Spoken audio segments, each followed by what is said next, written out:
ओम नमः शिवाय। मैं हूं एस्ट्रोलॉजर के एम सिन्हा और मैं अपने यूट्यूब चैनल पर आप सभी का हार्दिक स्वागत करता हूं। कल अर्थात 29 अक्टूबर का राशिफल लेकर आप सभी लोगों के सामने प्रस्तुत हूं। 29 अक्टूबर को चंद्रमा का जो गोचर होगा वो आश्लेषा नक्षत्र में होगा और इस नक्षत्र में ये बुध का नक्षत्र है और इस नक्षत्र में चंद्रमा बहुत अच्छा फल नहीं दिया करते हैं जनरली। इस नक्षत्र में चंद्रमा के प्रवेश करने से आप पर क्या प्रभाव पड़ेगा, आइए वन टू वन समझते हैं। इसको स्टार्ट करूं उससे पहले हम हमेशा के तरीके से आपके दो प्रश्नों के उत्तर यहाँ पर दे देते हैं जो आप लोगों ने पूछा हुआ है। तो पहला क्वेश्चन जो है इंडोनेशिया से रूपक कुमार जी ने पूछा हुआ है और पहला क्वेश्चन जो है इन्होंने पूछा है कि जो ग्रह होते हैं वो दिन बली और रात्रि बली और 24 घंटे बलवान ग्रह कौन कौन से होते हैं। ये क्वेश्चन पूछा गया है रुपेश जी का इंडोनेशिया से, जकार्ता से बेसिकली। तो सबसे पहले मैं बता दूं सारे दर्शकों को कि ग्रह जो होते हैं, कई ग्रह दिन में बलवान होते हैं, कई ग्रह रात्रि में होते हैं और कई ग्रह जो होते हैं 24 घंटे बलवान होते हैं। अब जैसे सूर्य को अगर आप दिन में देख पा रहे हैं तो रात में नहीं देख पाएंगे, तो आपको भी एहसास होता होगा कि इनका जो बल है वो दिन में ही दिखाई देता है। इसके अलावा अगर आप चंद्रमा को देखिए, शुक्र को देखिए, मंगल को देखिए, ये सब रात्रि में दिखाई देने वाले ग्रह होते हैं। लेकिन कुछ ग्रह ऐसे होते हैं जो दिन में आपको तो नहीं दिखाई देंगे लेकिन वो दिन में बलवान माने जाते हैं। बुध और शनि इसमें आता है।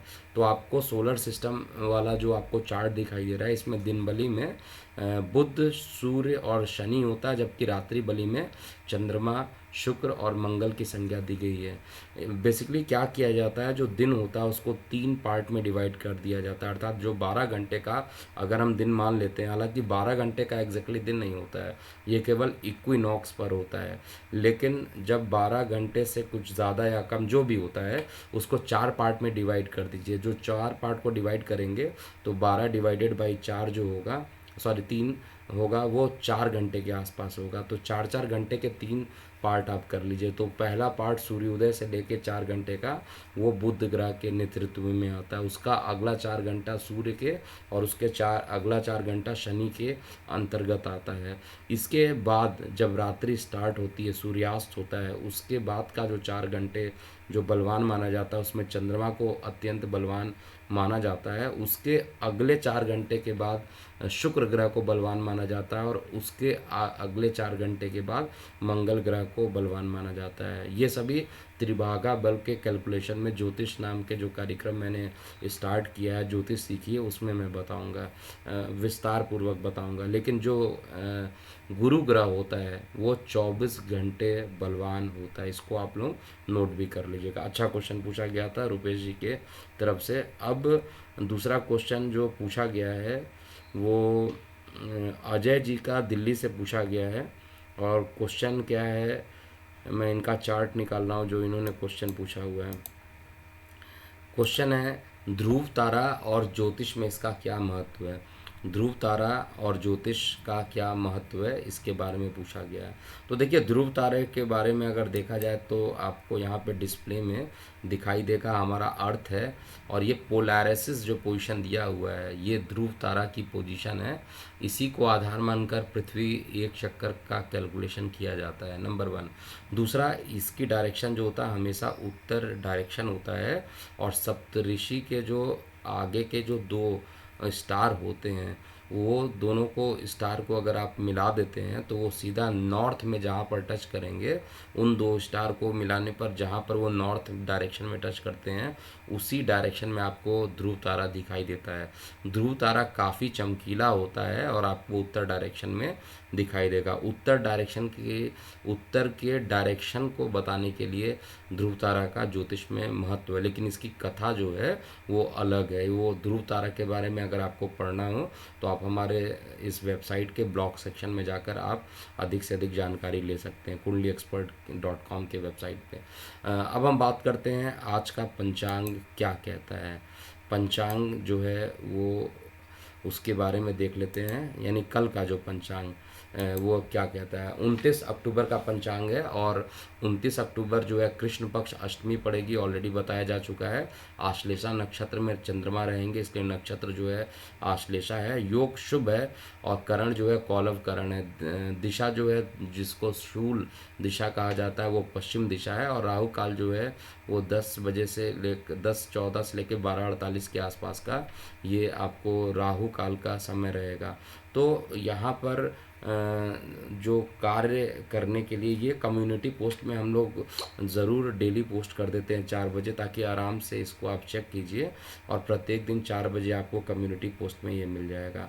अब हम सीधी बात करते हैं कल का दिन आपका कैसा बीतने वाला है मेष से लेकर मीन लगन वाले जातकों के लिए कल का दिन कैसा बीतेगा। तो सबसे पहले मेष लगन की बात करते हैं। देखिए, चंद्रमा आश्लेषा नक्षत्र में जाएगा, बुध के नक्षत्र में जाएगा। तो बुध का नक्षत्र वैसे भी चंद्रमा का अच्छा नहीं माना जाता। जनरली चंद्रमा जब बुध के नक्षत्र में जाते हैं तो गंडमूल नक्षत्र का निर्माण कर देते हैं। तो यहाँ पर आश्लेषा नक्षत्र जो है एक शुभ नक्षत्र नहीं माना जाता है और चंद्रमा कल के दिन आश्लेषा नक्षत्र में रहेगा और चंद्रमा की जो राशि रहेगी वो कर्क राशि ही रहेगी, स्वगृही रहेंगे। तो स्वगृही रहेंगे चंद्रमा, तो इसका क्या प्रभाव पड़ेगा मेष लगन में। देखिए, सुख की वृद्धि होगी लेकिन मानसिक तनाव इस समय भी किसी न किसी बात को लेकर हो सकता है। जीवन साथी के साथ वाद विवाद की स्थिति अभी भी बनेगी और धार्मिक कार्यों की तरफ आपका रुझान बहुत तेज़ी से बढ़ेगा। जितना ज़्यादा धार्मिक कार्यों की तरफ आपका माइंड डाइवर्ट होगा उतना ज़्यादा ही आपका मानसिक तनाव कम हो जाएगा। अगर पति पत्नी के बीच में या जीवन साथी या किसी भी बिजनेस पार्टनर के साथ तू मैं हो रही है और कोई एक दूसरे का नहीं सुन रहा है, तो इस समय आपको हनुमान जी की प्रार्थना करना चाहिए या किसी शिव मंदिर में जाइए, वहाँ पर भगवान भोलेनाथ के दर्शन कीजिए और ओम नमः शिवाय का जाप कीजिए, जिससे कि नकारात्मक प्रभाव कम से कम कल का तो ख़त्म ही हो जाए। इसके बाद हम बात करते हैं वृष लगन वाले जातकों का। देखिए, वृष लगन में चंद्रमा आश्लेषा नक्षत्र में रहेंगे और कर्क राशि में रहेंगे, तो छोटे भाई बहनों के साथ मतभेद की स्थिति रहेगी। आय के साधन में वृद्धि तो होगी लेकिन ज़्यादा मेहनत करने के बाद ही आउटपुट आएगा। यात्राएं, छोटी मोटी यात्राएं कल के दिन भी लगी रहने वाली है, लेकिन विद्यार्थी वर्गों के लिए कल का दिन श्रेष्ठ है। कार्य और व्यवसाय में किसी बात को लेकर ऑफिस में विवाद होने की समस्या भी दिख रही है वृषभ लगन में। उपाय आपके लिए यही है कि आपको अपने लग्नेश का जाप करना चाहिए, अर्थात उनका जो बीज मंत्र है, शुक्र का बीज मंत्र का जाप कीजिए। बुध के लगन की बात करें यानी मिथुन लगन की बात किया जाए तो यहाँ पर चंद्रमा जो है आपको गले में कुछ परेशानी उत्पन्न कर सकता है, कोल्ड कफ लग सकता है। जिनको एलर्जिकल अस्थमा है, एलर्जिकल प्रॉब्लम है, उनके अस्थमा के रोग को भी यहाँ पर बढ़ाने की कोशिश कर सकता है। और यहाँ पर मैं अभी भी बोल रहा हूँ, जल वाले क्षेत्र से बचिएगा और पानी को थोड़ा गर्म करके ही इस समय पीजिए या मिनरल वाटर ही पीजिएगा, क्योंकि अभी जल दुर्घटना, किसी भी प्रकार के जल दुर्घटना, चाहे दूषित जल को पीने से दुर्घटना हो रही हो या कोल्ड कफ को लेकर हो, किसी ना किसी तरीके से जल का जो शीतलता का प्रभाव है गले में ज़रूर आने वाला, ये आपको परेशान करेगा। हालांकि सुख की प्राप्ति आपको होगी और कल के दिन जो रहेगा दिन आपका अच्छा रहेगा। चंद्रमा खराब नक्षत्र में फिर भी आपको अच्छा रिजल्ट मिलेगा। आपका सुख का मालिक सुख में है, इसलिए कोई दिक्कत नहीं है यहाँ पर। और ये लगातार अभी 1 नवंबर तक रहने वाले हैं। नौकरी व्यवसाय में भी बहुत सारे फंसे हुए कार्य की पूर्ति कल के दिन में मैं होता हुआ देख पा रहा हूँ। और गणेश जी की आपको लगातार आराधना करना चाहिए। कर्क लगन वाले जातकों की बात किया जाए तो कल के दिन काफ़ी ट्रैवलिंग आपकी हो सकती है, आपको काफ़ी दौड़ भाग करना पड़ सकता है और ये दौड़ भाग करने से आपके कई रुके हुए कार्य भी पूर्ण हो जाएंगे। दूसरी चीज़ है कि आपका आने वाला समय काफ़ी अच्छा बीतने वाला है, इसलिए कल के की जो प्रिपरेशन है उसको एकदम पूरा आपको सोचकर आगे काम करना है। पूरे कॉन्फिडेंट को, अपने कॉन्फिडेंस को लैक मत होने दीजिए। अगर आपका कॉन्फिडेंस लैक हो गया तो फिर आप कुछ भी काम नहीं कर पाएंगे। हालांकि इस समय भाग्य का कल साथ आपको नहीं मिल पाएगा, लेकिन भूमि वाहन मकान से संबंधित कोई काम करना चाहते हैं तो वो काम आप कर सकते हैं। बड़े भाई बहनों से कुछ मतभेद की स्थिति भी कर्क लगन वाले जातकों के लिए कल के दिन निकल के आ रही है। सिंह लगन की बात किया जाए तो सिंह लगन में चंद्रमा की जो उपस्थिति हो रही है, आपको चार्ट में दिख रहा है द्वादश में है, तो आपके लिए भी ट्रैवलिंग और खर्च की अधिकता हो सकती है। हाइपर एसिडिटी के योग आपकी कुंडली में बन सकते हैं। यात्रा करना हो तो कम से कम आप घर से निकलते समय आपको यात्रा करने से पूर्व लौंग खा के घर से निकलना चाहिए, जिससे कोई कोई निगेटिविटी कम से कम आपको ना मिले और सारे कार्य अच्छे से हो जाएं। इस समय स्किन आपकी काफ़ी इफ़ेक्टिव रहेगी, काफ़ी मतलब स्किन सेंसिटिव रहेगी और त्वचा के रोग को लेकर थोड़ी मानसिक परेशानी हो सकती है और जीवन साथी के साथ कुछ वाद विवाद होने की संभावना है, लेकिन धन का फ्लो कल के दिन भी आता हुआ दिख रहा है। कार्य क्षेत्र में भी सब कुछ ठीक रहता हुआ दिखाई दे रहा है। बुध का जो दूसरा लगन है अर्थात कन्या लगन की बात करें तो कन्या लगन में कल का दिन जो है आय के पॉइंट ऑफ व्यू से बहुत अच्छा रहेगा और प्रेम और प्रसंग में कुछ निर्णायक भूमिका भी कल के दिन देखने को मिलेगी और कुछ ना कुछ डिसीजन पर आप पहुंच पाएंगे प्रेम प्रसंग वाले लोग। और जीवन साथी के साथ जिनका विवाद चल रहा था उनके साथ विवाद अभी और गहरा सकता है। इवन जो है पोजीशन ज़्यादा परेशानी वाली आ सकती है। एक तो शुक्र जो सप्तम का कारक है वो भी केतु के साथ बैठा है, गले में पीड़ा हो सकती है और बात करते समय अपने वाणी पर पूरा ध्यान दीजिए, नहीं तो परेशानी बढ़ेगी। धन के संग्रह में भी अभी थोड़ी परेशानी कम से कम 1 नवंबर तक तो मैं देख ही रहा हूँ। तुला लगन की बात किया जाए तो तुला लगन के लिए कल का दिन जो है सर्वश्रेष्ठ रहने वाला है। अकस्मात फंसा हुआ कोई धन मिलना, अकस्मात कोई रुका हुआ कार्य को मिल जाना या पूरा हो जाना, विदेशों से लाभान्वित होना और ट्रैवलिंग के आंशिक योग भी बन रहे हैं। धार्मिक यात्राएं करना इस समय आपके लिए सबसे अच्छी रहेगी और धर्म के प्रति अगर आपका मन झुकाव बढ़ जाता है तो वो भी आपके लिए काफ़ी अच्छा रहने वाला है। ओवरऑल कल के दिन भूमि वाहन मकान अगर सोच रहे हैं तो कल के दिन मत खरीदिए। 2 नवंबर के बाद आपके लिए टाइम अच्छा रहा, उसमें आप कभी भी भूमि वाहन मकान से संबंधित कार्य कर सकते हैं।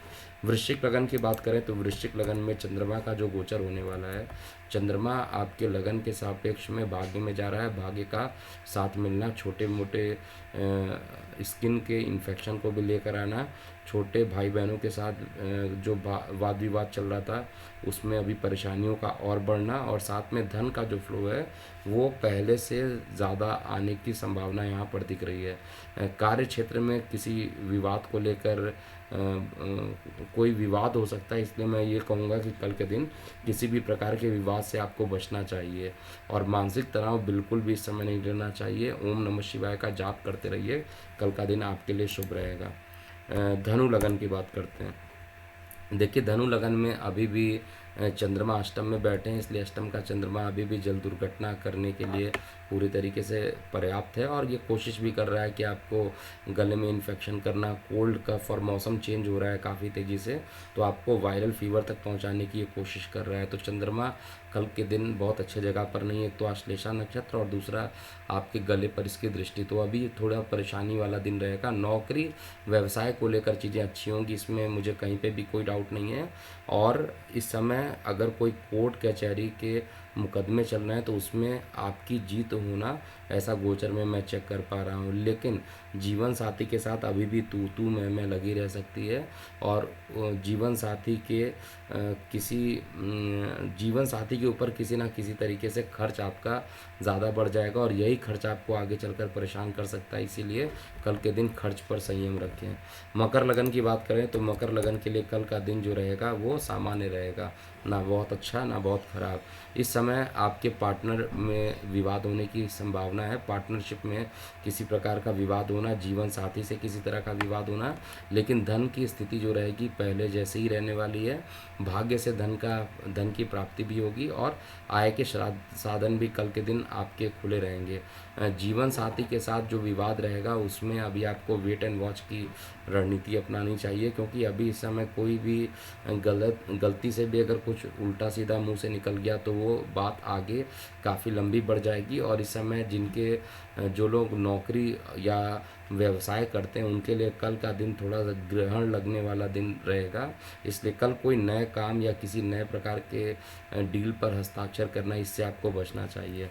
कुंभ लगन की बात करें तो कुंभ लगन में चंद्रमा छठे भाव में रहेगा, और चंद्रमा छठे भाव में रहेगा तो अकस्मात आपको एसिडिटी की समस्या के साथ यात्राओं के योग भी बनाएगा, और साथ में आपके छोटे भाई बहनों से भी कुछ मतभेद की स्थिति यहाँ पर बनी रहेगी। लेकिन दूर संचार माध्यमों से लाभान्वित करना, विदेशों से लाभान्वित करना और धार्मिक यात्राओं पर आपका निकल जाना, ऐसा गोचर में कुंभ लगन वाले जातकों के लिए दिखाई दे रहा है। बड़े भाई बहनों के साथ आपको सपोर्ट यहाँ पर पूर्ण रूप से मिलेगा, और किसी भी नए कार्य करने के लिए आपको भी अभी वेट एंड वॉच करना चाहिए। पिता के स्वास्थ्य में गिरावट हो सकती है। अंतिम लगन की बात करते हैं, यानी मीन लगन की। तो मीन लगन में कल का दिन जो रहने वाला है, चंद्रमा आपके पंचम में रहेगा और योग कारक है, और योग कारक चंद्रमा अपने घर में जब रहेगा तो निश्चित रूप से आपके लिए अच्छा परिणाम देने के लिए बाध्य रहेगा। कहीं ना कहीं से आपके लिए धन, जो फंसा हुआ धन है या किसी प्रकार का रुका हुआ धन, वो कल आपको कल मिल सकता है। साथ में जीवन साथी के स्वास्थ्य को लेकर कुछ परेशानी हो सकती है। हालांकि जीवन साथी आप और आपके बीच का संबंध अच्छा रहेगा, लेकिन किसी प्रकार के स्किन में इन्फेक्शन हो जाना या कोई ना कोई परेशानी उत्पन्न हो जाना अकस्मात, ये कल के दिन मीन लगन वाले जातकों का होना है। और कल के दिन आपको केतु की शांति का जाप ज़रूर कर लेना चाहिए, और आय के साधनों में भी डायरेक्टली इनडायरेक्टली वृद्धि होने वाली है। बस एक ही चीज़ बार बार मीन लगन वाले जातकों को मैं बोल रहा हूँ, वाड़ी बोलते समय नपे तुले हुए शब्दों का यूज़ कीजिए, नहीं तो परेशानी उत्पन्न हो सकती है। धन संचार में कल मिश्रित समय रहने वाला है। तो ये था पूरा मेष लगन से लेकर मीन लगन वाले जातकों का कल अर्थात 29 अक्टूबर कैसा बीतेगा। अभी के लिए इतना ही। मैं हूँ एस्ट्रोलॉजर के एम सिन्हा। ओम नमः शिवाय।